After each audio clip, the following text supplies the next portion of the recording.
Bon, ici, le village s'est brûlé 2 fois. À 600 ans de poussière, j'ai entendu, parce qu'on avait fait une recherche auprès des archives de, quand c'était à Auch. Et bon, il aurait fallu aller à Toulouse, parce que du côté des archives d'Auch, il y avait eu un incendie comme ça. Enfin, ça s'arrête, je crois, en 1800. Ici, c'était... Alors c'est pour ça qu'on a fait des recherches, qu'on a trouvé cette histoire de pestiféré, tout ça. Mais le village s'est brûlé 2 fois, parce qu'on voit il y a des murs encore qui sont cramés, des vieux murs qui sont cramés. C'est preuve qu'il s'est brûlé 2 fois. Parce qu'avant c'était tout à paille, il n'y avait pas de toit ni ardoise. C'était des toits sur les écuries qui étaient faits en chaume. En chaume. Il n'y avait que les maisons qui étaient dotées d'ardoises. Certaines. Ici c'était tout les chaumes, pratiquement. Il y avait quelques maisons qui avaient un peu de pognon, qui avaient fait des toits en ardoise. Sinon c'était des chaumes. Et les pénalours là, c'était justement pour aller à la cheminée, pour l'incendie, en cas d'incendie, et pour ramener la cheminée. Est-ce que c'est ce qu'on a moineau? Oui, des palmes moineaux en français. C'est-à-dire c'est un étage, un escalier. C'est comme monter une marche. Ça vous permet d'aller marches. ramoner. Ouais. C'était dans chaque côté de la maison, il y avait ça. On montait par là parce que l'échelle en alu, ça n'existait pas. C'était l'échelle en bois et bengale. On montait là, et alors il faisait la chaîne avec les seaux, et pour aller éteindre le feu aussi ça. Ça servait plus pour éteindre le feu que d'aller ramoner en fait alors. Les deux. Ah. Ça pouvait servir pour les deux. Ça servait au départ pour ramoner, parce que le ramonage, c'était pas avec des hérissons.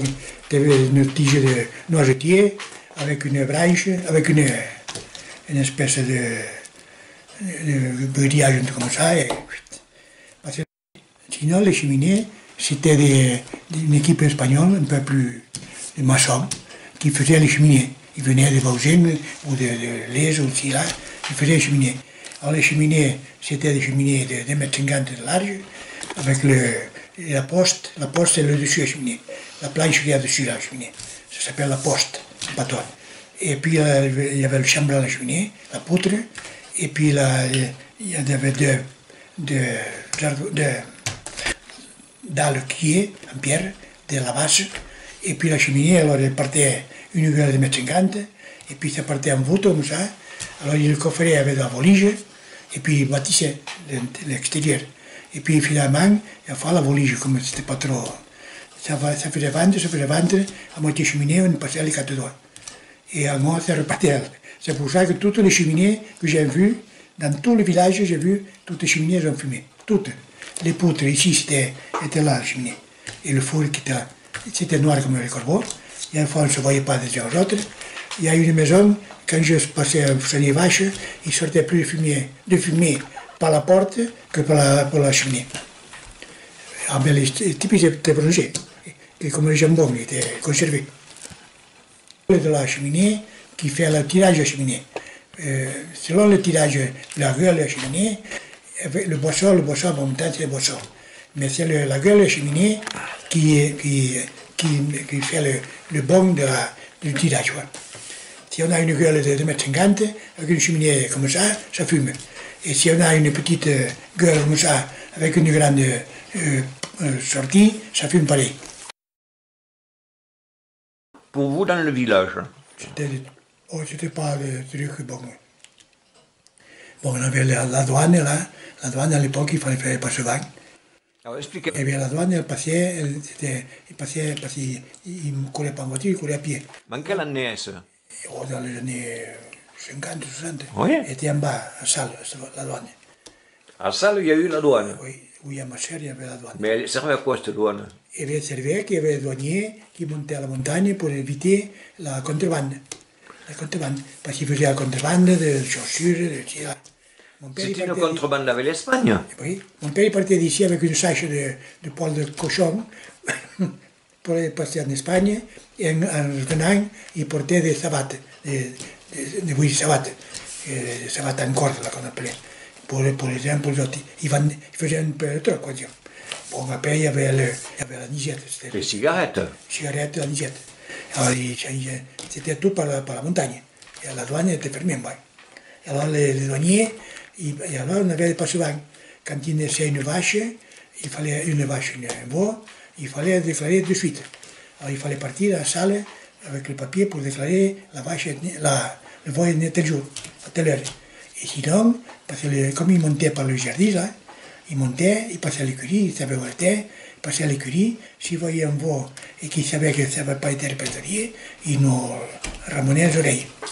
Une année, il y avait des Espagnols, ils passaient d'Espagne, ce que lui avait fait, ils passaient. Alors il y avait une bande d'Espagnols, ils étaient 13. Ils sont venus par la montagne et ont trouvé des gens du village qui, au lieu de leur dire de se merder, ils les ont envoyés vers ici. Et le type est venu au devant pour venir téléphoner aux flics. Et un type, un espagnol, est venu ici, il nous a demandé si on avait eu pain. Alors moi, je suis parti à Jugette, chercher le pain. J'ai acheté 4 marques de pain et je n'étais plus l'air sur montagne. Je suis remonté ici, j'ai trouvé la police, type la pétard, là, avec la mitraillette, à moitié côte. Il a ramassé parce que le type là est venu téléphoner aux flics. Les flics, il est monté avec la moto. Il s'est monté là, la mitraillette, il a pris les 12. Et le 13e était ici, derrière la fenêtre, il regardait, et il y avait son père et son cousin. Il les a vus partir. Et lui, il est resté un mois caché dans le maïs. Un mois, alors le maïs, dans la journée, il s'est caché au maïs, et dans la soirée, il couchait au grenier à foin.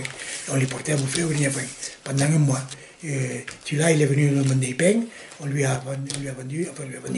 J'ai importé 4 marques de pain, qui n'ont servi à rien, puis le type était parti pendant ce temps. Mais bon, le type est resté là, il était malheureux, le type. Et alors, bon, on l'a gardé un mois, et après, on a réussi à lui faire venir quelqu'un. Il attendait juste en face, en bas, et alors il devait descendre la nuit, et quand le type avec une jeep, c'était sa nièce de Luchon, qui devait le transporter jusqu'à l'Est, enfin, jusqu'à la douane, et passer incognito. Alors il devait sortir un journal, secouer un journal, et l'autre il était caché dans la nature, là, il rentrait dans la jeep et allez. Alors dites-moi, donc les gens qui faisaient cette contrebande de tabac, d'alcool, ceci, cela, c'était la montagne derrière chez vous ici. Voilà, tout Artigues, Sode, tout ça, c'est derrière. C'était pour vivre, c'était pas une contrebande pour vendre, c'était plutôt pour vivre.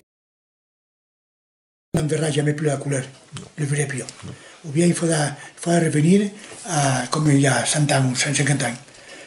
Se chauffer à la bougie, enfin, circuler la bougie, et ainsi de suite. Mais ça, on ne le verra plus. Ou bien il faut une destruction de tous les... Pourquoi on a eu des guerres tous les 50 ans, à peu près dans les 50 ans? Parce que, bon, il y avait trop de machines, on détruisait la moitié des gens, ou ce qui se détruisait, et après ça repartait à zéro. Et maintenant, bon, c'est tout des guerres de religion. On ne voit que ça, des guerres de religion. Maintenant, c'est tout le monde qui est en évolution. La planète, on s'aperçoit que la planète est malade. C'est pas aujourd'hui que la planète est malade. C'est l'homme, le principal destructeur de la planète, c'est l'homme. L'être humain, quand il est né comme actuellement, il est né pareil. Seulement, c'est l'instruction qui s'est développée. L'être humain, il avait la même carcasse, la tête et tout. Seulement, il s'est développé l'instruction. Et dans le temps, on suivait l'évolution doucement.